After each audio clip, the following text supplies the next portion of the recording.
Dr. Bones, Dr. Bones, listening to Dr. Bones. Good afternoon, this is Dr. Bones Live, and we're back for another edition of... And now it's time for another episode of Blogger's Corner with Britt. So, welcome Britt back to the show once again. How are you, Britt? I'm doing good. How about you? Very well. So we have a lot to talk about today. A couple new shows this week. Well, new episodes that were really good. Good chunk of stuff going on in the music world, and of course we'll be talking about Paul Walker, who recently passed in a horrible car crash, and we'll get to that in a little bit. So first off, since we started talking about before we got on the air, let's talk about Arrow. I loved it. Oh, it was so great because Felicity was front and center, and they brought in the Flash. Well, Barry Allen will ultimately become the Flash, and it was such an action-packed episode. It was so nice to see Felicity front and center. She is my girl. No, actually, no. You're right, and they kind of brought in the jealousy factor when she started cuddling up with the soon-to-be Flash. Yes. Which was good because now they're kind of showing what's going on, and just to add a little more drama to the show, to kind of keep Laurel and her sister on the outs, because I mean they need something different. They need something with Felicity, and yeah, you're right. They had her much more in the open, and I just love how the Flash was pretty much pointing out everything they did, and well, they had to have some with a good background computer sciences, and she's like, Absolutely, yeah. He was really great, and when I first heard about the actor being cast, he was on Glee for like the past 2 seasons, and he really nailed it. I remember when they brought the Flash on to Smallville years ago, and it worked all right, but this really was a really wonderful rendition of the Flash, and bringing him into the Smithos really elevated, I think, the whole landscape of the show. Well, I think between Arrow and Smallville, I think the difference between the introducing the Flashes is in the first show, in the Smallville, the Flash was a little bit more arrogant and a little more kind of I'm against the world, the world's against me sort of thing. Whereas this guy is like, he wants to investigate and find out who really killed his mother, but he's not, the whole world's against me. He's like all into his job and everything else, so it makes it that much more interesting. Yeah, I totally agree. I really like the angle they took on him. But last time on Smallville, wasn't too thrilled about the way that his whole character was executed. But here, it was really neat. And he gave Felicity, he was like the male counterbalance to Felicity and all of her geekdom. All of her geekdom, that's a good way to put it.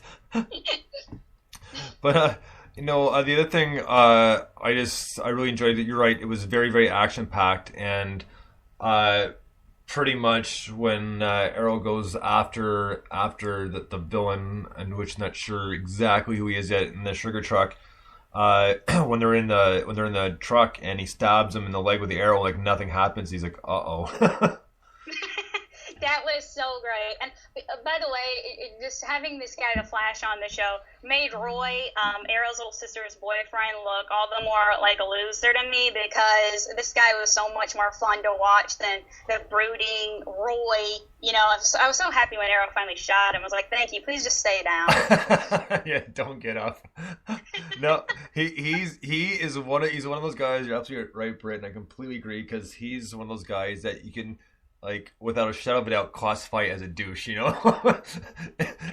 And unfortunately, he doesn't have a character you love to hate. It's either you like him, or it's like, I can't put up with him anymore.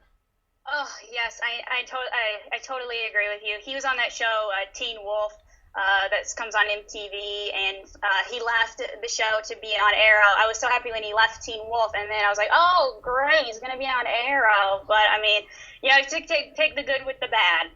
Well, no, very, very true.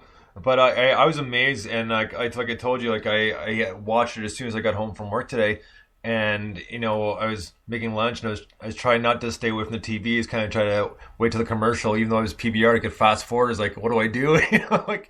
And then there's a couple of times where I just stepped down, the action started, of course, I go ahead and hit rewind. It's like, oh, why? Oh, I know.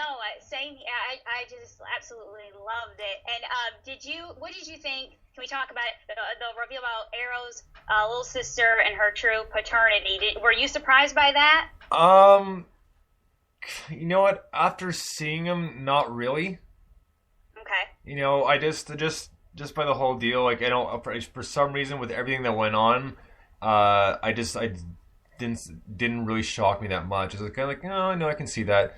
Because the reason why I'm saying that is because they made her a brunette, right? And he's got dark hair too. I mean, it may be nothing, and maybe just like in something they want everybody to see, but it's not how they're linking together. But that's the reason the only. Go ahead. Oh, the only part that shocked me about it was because in the previous season they kind of hinted that she had like a little crush on Tommy, and now to learn that they were, half brother and sister, that kind of, I was like, that was interesting. Yeah, nothing like a little incestuous twist, but to put it bluntly.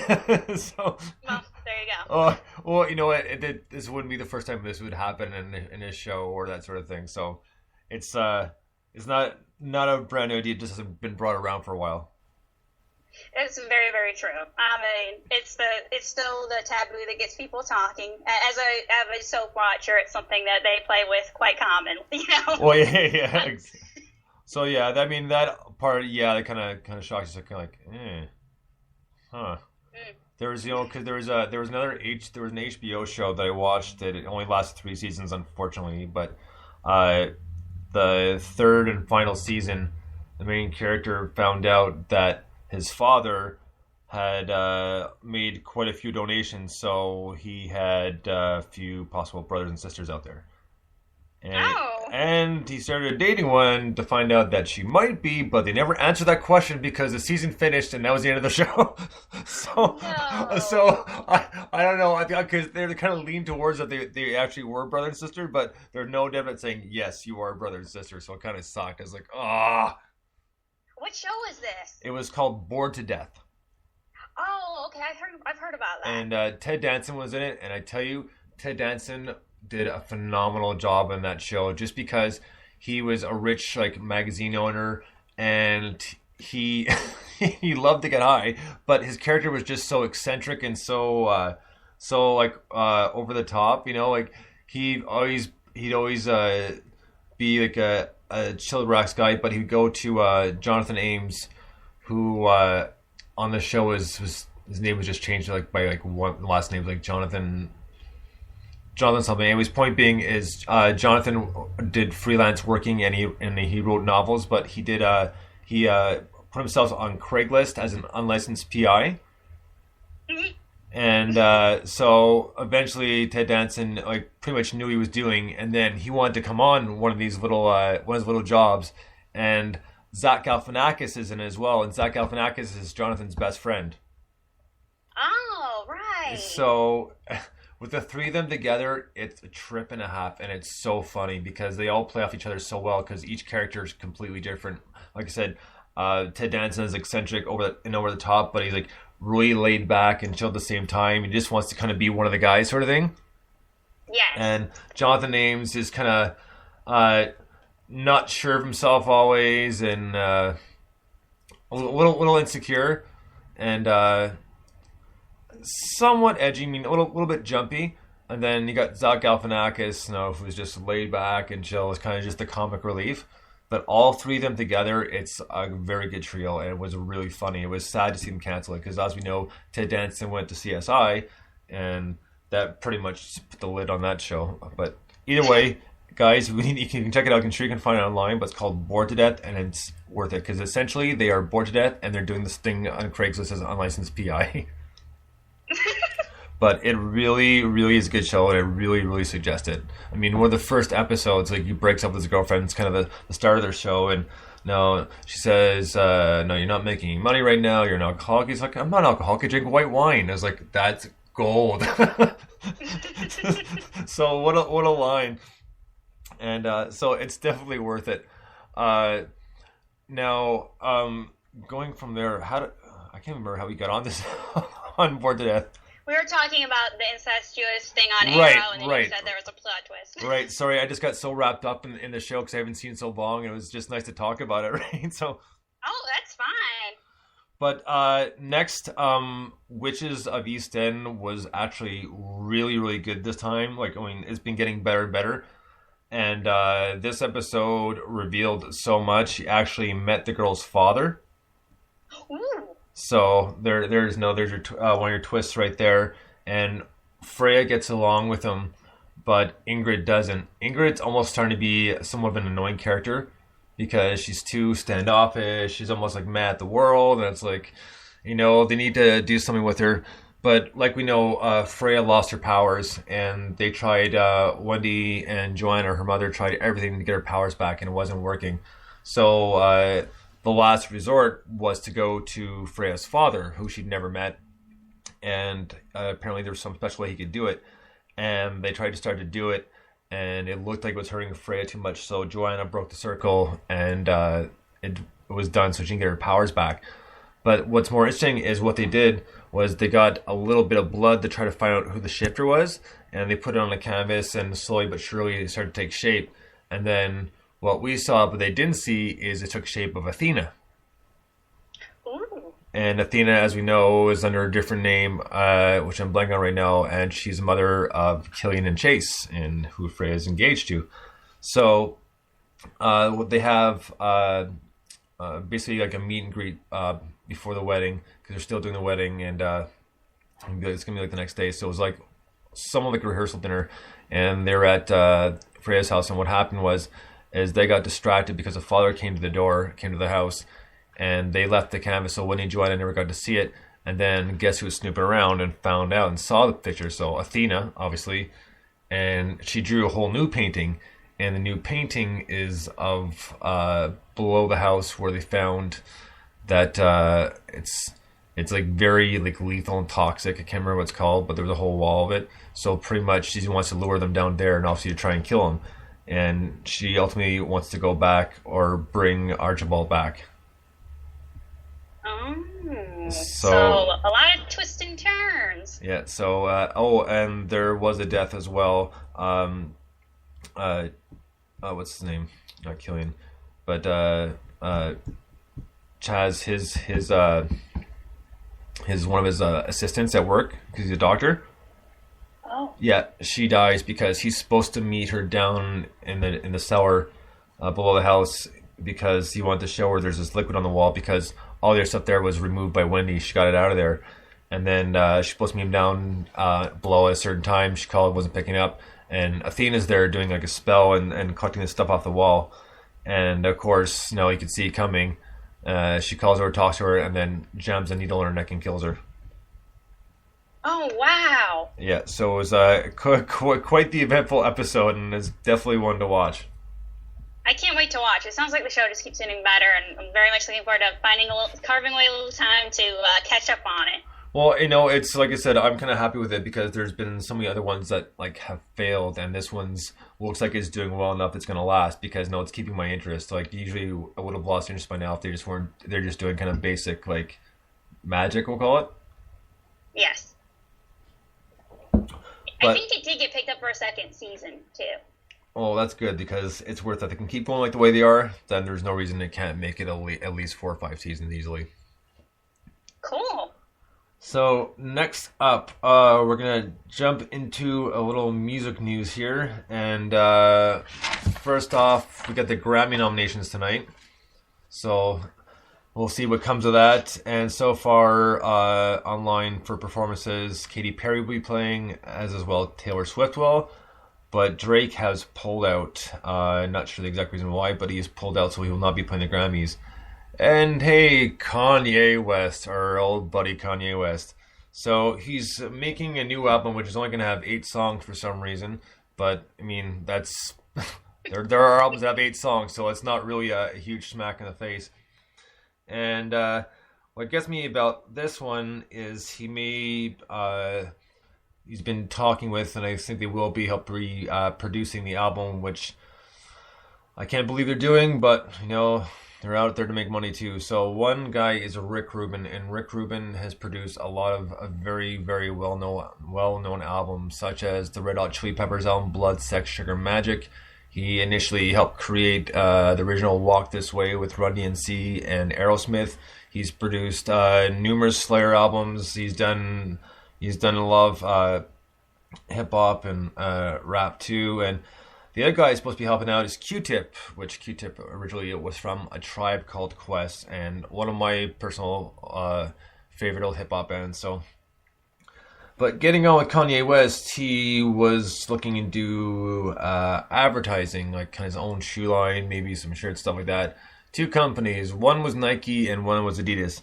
He went with Adidas because they would pay him royalties, because in the article he was in talking about it, he didn't stick with Nike because he's a family man now and he needs the royalties to help pay for his baby.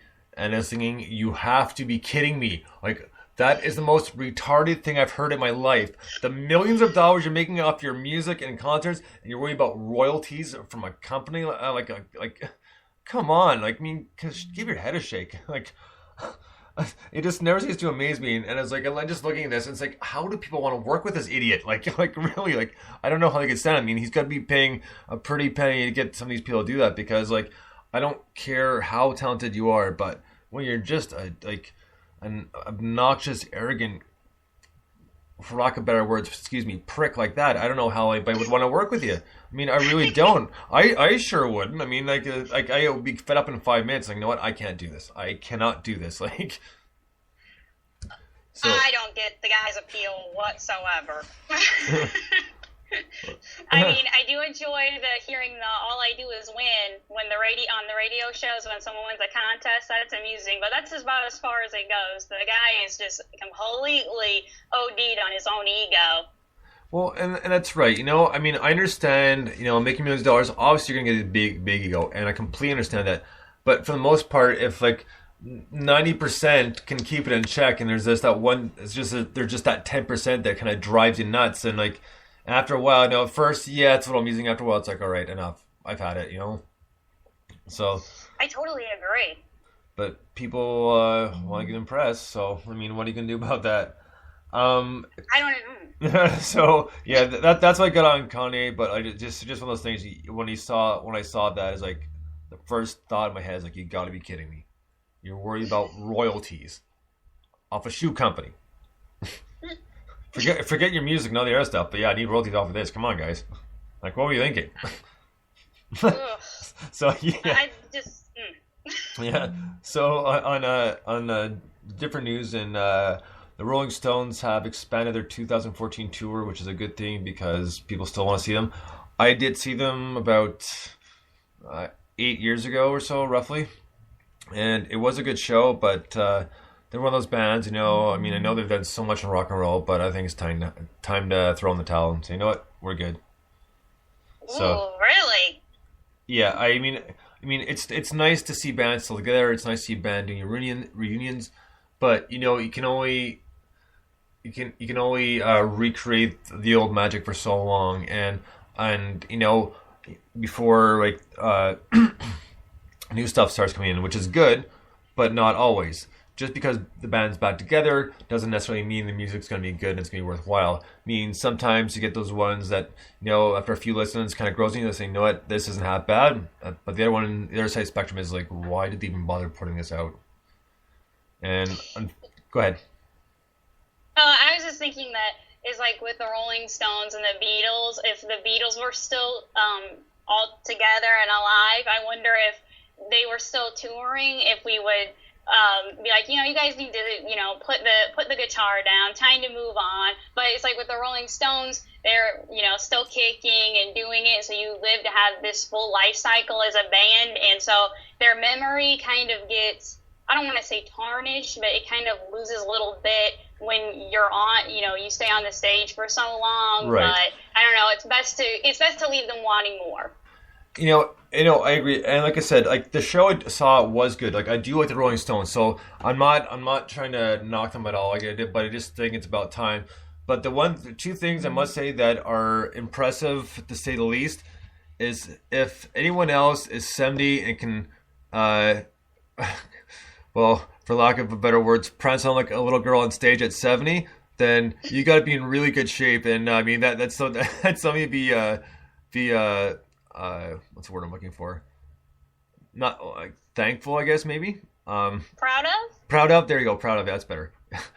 And the other extreme is Keith Richards, such a great guitarist, and how he's even still alive is beyond me, and I'm sure half the scientists and doctors out there. For the amount of drugs that man has done, it's nothing short of a miracle that he's still kicking around. He needs to really be studied because it is a miracle. I mean, and he survived that coconut falling on his head a few years ago. Remember that? Yeah. Oh, I was gonna ask. 8 years ago when you saw them, did they play Angie? Yes, they did. Oh yeah. Okay. Yeah. Oh yeah. No, that was like the third song into the show. They went back and they did quite a few older ones before they hit the new stuff, which was nice because it was about a 2-hour show. Wow. Yeah. Oh, I remember that show, and I honestly I wouldn't have paid for tickets there because they're expensive. I actually wanted calling in on a radio show, and so cool. And I just happened to get in just in time. Well, no, actually, more or less, I got lucky because the guy in front of me, pretty much, it was about a minute long, and they had 7 songs strung in there, and you had to guess all songs in order correctly. So, you missed one song, that's it, next caller, right? So the guy got one of the songs wrong. He's like, oh, thank God. I got through. It's like, everybody's like, boom, boom, boom, boom. It's like, good thing. It's like, yes. Yes, you failed. Yeah. And I always tend to say, thanks to the guy before me who got the name of the song wrong, Yes. But yeah, that was exciting. I actually, surprisingly, because I lived in Michigan for a while, and I actually won tickets twice. One was the Rolling Stones, and the other was to Ozfest. And that was awesome. And I won tickets to pretty much the morning guys. They're not on anymore in Detroit. But anyways, the morning guys, they were having a contest to win tickets to Ozfest. And the contest is they had a bunch of clips of Ozzy. But obviously, as we know, he mumbles very, very horribly. So half the time, you can't understand a word he's saying. And pretty much the contest is they play a clip and you got to call in and tell them what Ozzy said. Oh, clever. So they'll play it. All right, what did Ozzy say? Oh man, because you just you're trying to listen clearly. Because I remember this. I was actually because I was doing landscaping at the time, and I got the earphones in. I'm listening to this and I'm listening. I'm trying to listen really really closely, and I kind of call in and then I called in. I got it right. It's like wow. I was like that's awesome. And I think one of the reasons I got it is because I have a bad habit of mumbling too and speaking very fast. When I get worked up or I get really excited about something, I start talking like a mile a minute. So what I'm trying to say is I think I might have got it because I speak mumble too. So I kind of had a better idea of what he was saying. Oh well, hey, whatever it takes. I mean, I like always trying to pick out, listening to people very carefully, and bless his heart. I mean, just saw him watching Dancing with the Stars, and because I love that show, and I know guilty pleasure, but he was on it, and they put the microphone on him, and I was just, it was sad. I feel for him, but he's still trying, and that just really says a lot. Yeah, there's another guy who's done a fair share of drugs and drank his fair share of alcohol as well. And fortunately, that's one of the results of it. Yes, I know about that. It's sad. That's part of that, living that rock lifestyle catches up with you, unfortunately. Yeah. Well, you know what? I saw Black Sabbath for their reunion tour and at Ozfest in the same year. And that was 2001, maybe 2000. And it was an awesome show, and I'll never forget it just because Ozzy is the king of cheese, and it's always so funny to see him because he is a real cheese ball. Because at the end of the show, at Ozfest, He's like, no, he's like, all right, thank you. He goes, I love you all. He goes, but if you've been drinking, driving, don't be stupid, man. Take an effing cab or get someone to drive you home. Good for him. I was like, wow, that was awesome. And I just started dying laughing. I was like, that's classic. So That's pretty righteous. So it was awesome, and it was nothing like it. That was like one of those bands, like years ago, like at least in Alaska could see, and then all of a sudden they're reuniting and playing a show. It's yes, like I am going. I don't care how long I have to wait for tickets. I'm getting them. I mean, I'm telling you, it's once in a lifetime opportunity to see those guys. But the one thing that was like, I mean, they played obviously a lot of the classics. And the one thing that really amazed me, it was unbelievable actually, is Ozzy, whether he's doing his solo stuff or he's with Black Sabbath, he always at some point during the show introduced the entire band. And when he got to Tony Iommi, who was the guitarist for Black Sabbath, the crowd would not stop cheering. And just the look on his face is like, on Tony Iommi's face is like, wow, this is... like he didn't know what to do. He kind of was starting to feel uncomfortable because the applause just wouldn't stop. That's amazing. So yeah, it was really cool. And you look around and everybody's on their feet. There's not one person sitting. It's like, wow, that's impressive. That is really impressive. It's so nice when you see people really appreciate these people. Because like I saw the Beach Boys 2 summers ago, and Brian Wilson had joined them again, and he was out there, and life has happened, and unfortunately some drug use and everything, but seeing him out there and having overcome everything, and everybody stood up. I mean, people from all ages. Okay, so I was the youngest person there, me and my sister. In fact, someone was like, "What are you doing?" An older person was telling some of my parents, and they were saying, what's with their daughters? You must be big fans. And my mom's like, no, it's actually my daughter who's a big fan. Like, oh, okay. But it was so nice. It was so nice to see older people there too. And one guy, bless his heart, he had lost his leg, and he had come with one leg to see the Beach Boys. And I was like, wow, that is so beautiful. And he stood up to give them a standing ovation. I was just really moved by that. Oh, right on. Nice. That's not something you see every day.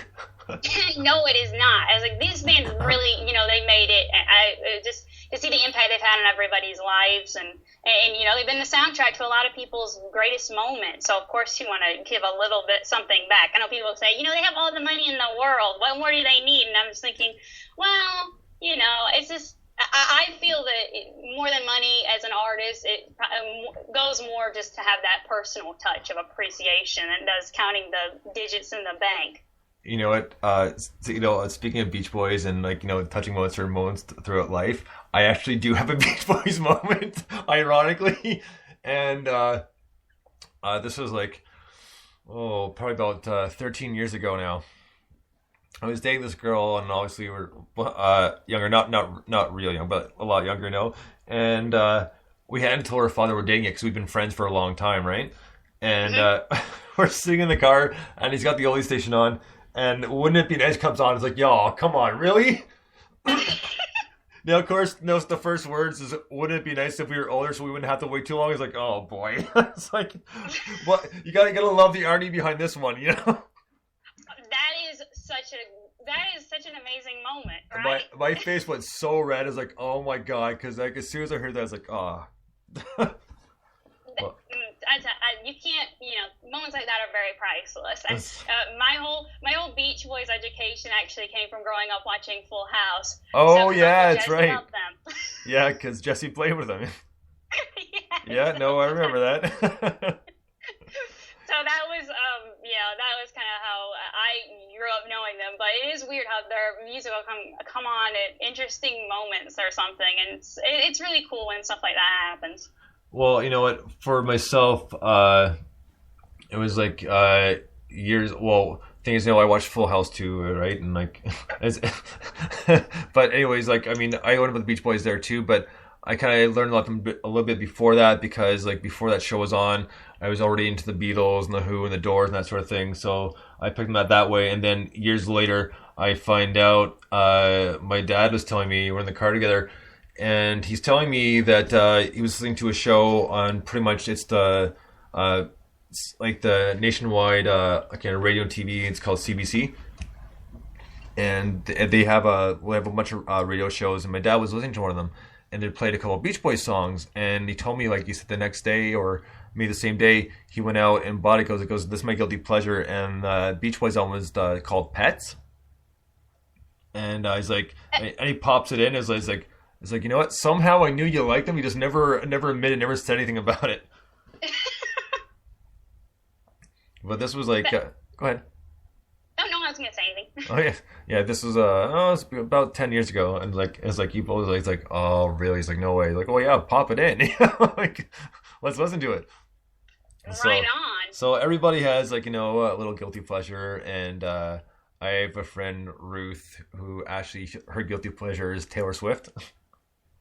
Hey, nothing guilty about that. Yeah, this is years ago. Like, I remember she telling me, she goes, because she's asking me, like, do you have any bands with guilty pleasure? And I'm trying to think, and I can't think of one off the top of my head, but I will before the show's done. And she goes, mine's Taylor Swift. And it's like, really? Because, like, we have a lot of the same taste in music, and it just wasn't something I was expecting. So it was like kind of got me. It's like, oh, really? Well, that's cool. Like, I mean, nothing against it. I just, like, wasn't expecting to hear that. So. Hey, yeah. I mean, whatever rocks your boat, I think that's awesome. Personally, big fan. I trying to think of something. I guess my guiltiest pleasure is Creed. Sorry, I went to go see them in concert. It wasn't that great. Can you take me higher was such a great song, you know. And you struck a nerve with that one, Britt. I mean, hey, we all have our moments, but Higher, that was a great song. And, I think, in fact, to learn about that song, it was like the theme song from the movie The Skulls, and I just heard it there, and the song blew up, but I'm sorry, I loved it, but I grew up with my parents listening to Olivia Newton-John, James Taylor, the Bee Gees, and the Eagles. Okay. You poor thing. I have been staying alive a long time. I couldn't resist. I'm sorry. But, James Taylor was like there for all of my big moments. So I literally believe, because we would have the James Taylor CD playing, I literally believe growing up that when we went down this certain street, that whenever we went on that street, that song seemed to play. And one time we didn't have the CD, and I was like, why isn't the song playing? Like, because you have to play the CD, Brittany, or Britt. But I said, oh, wow, because I just literally automatically thought that when we trip some kind of wire on that road, James Taylor would always be playing. You know what? James. Okay, no, I'm not a huge fan of James Taylor, but I do know James Taylor, and I gotta bring this up just because he was mentioned. This is an old episode, but he was on The Simpsons at one point, and it was when Homer went to the moon, and they were stuck in space, so they brought James Taylor into the space station, I guess. To play a song, and he started playing, and then he screams like, oh, because they're almost like, wait a minute, and he starts over again, and it's what song is it? It's the one where it goes, when you're cold and lonely and you need a helping hand. Oh yes, You Got a Friend. Yeah, that's it. You Got a Friend. So yeah, so he played that one, and that was honestly, I think that was my first introduction to James Taylor. Was on The Simpsons. Whoa. So, well, because with pretty much the music in my house, it was my dad loved the Beatles, but other than that, it was jazz, like some cool old jazz, and the other end of the spectrum was classical. So yeah. So that one, not a big fan of really at all. I mean, I'm just not a fan. well, if there is anyone out there who is a fan of James Taylor and you're listening right now, you need to YouTube when James Taylor and the Zac Brown Band performed. I think it was at the ACM Awards a couple of years ago. They performed Rockabye, Sweet Baby James, and or Lullaby, the cover was Lullaby, and then Zac Brown played Colder Weather. And I'll tell you, I'm a fan of both those guys, and I about had a single tear because it was so freaking beautiful to see them share the stage. Sounds like you're cheering up now. I am. I'm getting all emotional thinking about it because I literally put chills on me. That's so rare, to see that. But it was like a golden moment. Well, right on. We're gonna get to one more bit of music news, and then we're gonna get into some of the blogs we've done this week. And the last bit of music news I have is Billy Joel is doing something different. Instead of taking residency up in Las Vegas, he's taking it up at Madison Square Gardens in New York City. And that kicks off January 27th of next year. And he'll be playing once a month. And there's already apparently a billboard up with him next to the billboards for the Knicks and the Rangers. So that should be interesting to see how that lasts, because this is a first of someone taking up residency in a local arena in a big city.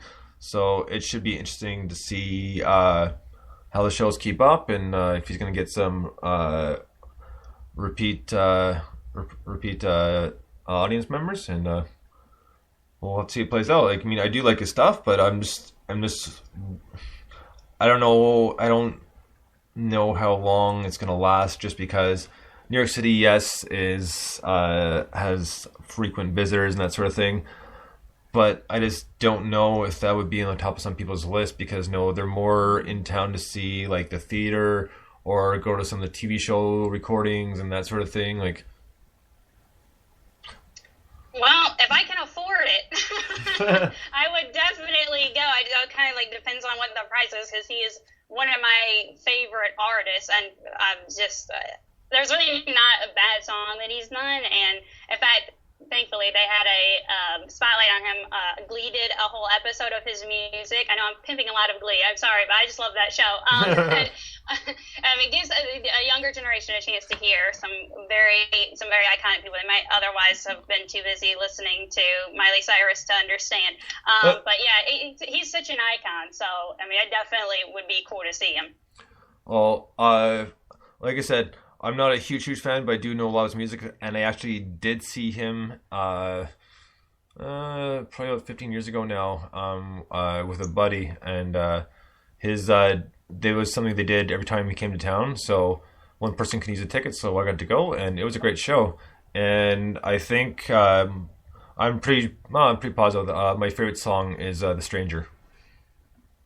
Yeah, that's a great song. So that's if I had to pick one, that's my favorite Billy Joel song.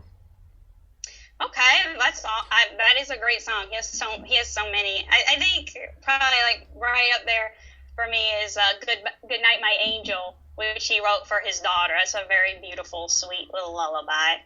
Right. No, that's a good one too. I haven't listened to him in a while, but one of my good friends in Michigan was really into Billy Joel. So a lot of times in the car, when we were driving around doing whatever, 9 times out of 10, there was a Billy Joel CD in there. So I got used to him, and now I got kind of acclimated with him pretty quickly. I'm not complaining, mind you, but like it was just one of those things. Like, I start to learn more and more, and then.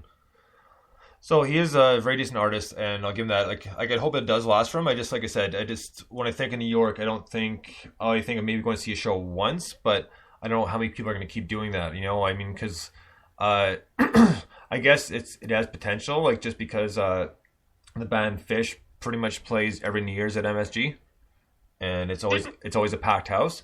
So it is possible they could last a while. I just not sure, because like I said, you think of residencies, you think Vegas, you don't think New York City. Yeah, it is a little strange. I mean, Barry Manilow's made it work in Vegas, but that was Vegas, and who doesn't want to hear Mandy?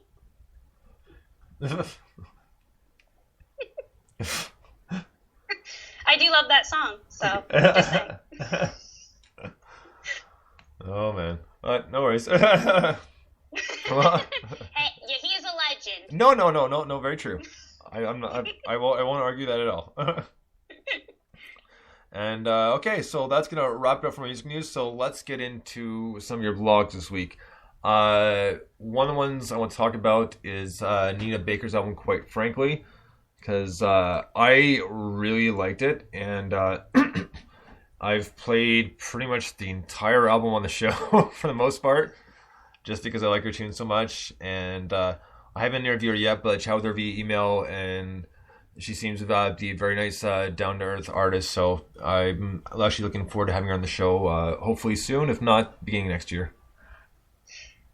Very cool. She's a great artist. I was really impressed by this whole album. It's got this really eclectic feel to it in terms of mixing a lot of different musical styles together. It was definitely, I mean, it's definitely not a boring listen. It was really exciting, and she had a lot of moody stuff in there and a lot of angst. I felt like the old style 90s Cranberries kind of feel to it, and then you went to something more pop, and she had like one song on there that had this 1930s kind of flapper, kind of Great Gatsby feel to it. I was like, oh, that was kind of unexpected, and it really worked. I was really impressed.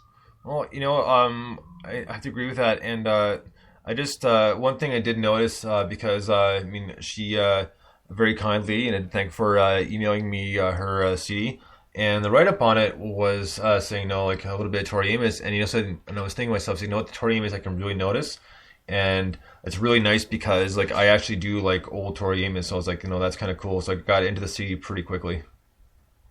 Yes, I do hear that, absolutely. I even heard a little bit of Kate Bush in there a little bit too, who's an icon. And really enjoy that Wiley style. So yeah, you're right. It's a great album, and I'll be playing more tunes because I said I think there's a few songs I haven't played yet.